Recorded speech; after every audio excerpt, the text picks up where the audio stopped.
नमस्कार, मी डॉक्टर ललित गुणवंत सुधा लवणकर, वरिष्ठ बालहृदयरोग तज्ञ, किम्स मानवता हॉस्पिटल नाशिक. आज आपण जाणून घेणार आहोत लहान बाळांमध्ये असणाऱ्या जन्मतः असलेल्या हृदयविकारांबद्दल. आपण रिसेंटली बरेचदा ऐकतो की ह्या बाळाचा हृदयाचा त्रास होता, छिद्र होतं आणि त्यामुळे दगावण्यात आलं किंवा अजून कुठला तरी त्रास होता आणि तो ठीक करता येण्याजोगा नव्हता.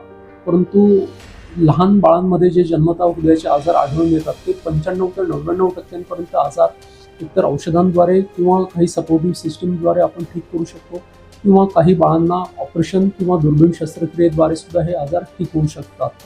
तर जेव्हा आपल्या बालरोग तज्ज्ञांनी आपल्या बाळाची हृदयाची सोनोग्राफी किंवा 2D इकोची तपासणी सांगितलेली असेल तर ती न घाबरता आपण लवकरात लवकर बालहृदयरोग तज्ज्ञांकडून करणं गरजेचं आहे आणि त्यानंतर त्याच्यावर उपचार जे उपलब्ध असतील ते लवकरात लवकर करून घेणे गरजेचे आहे की जेणेकरून बाळाचं पुढील आरोग्य आणि आयुष्य निरोगी आणि सुखरूप राहील.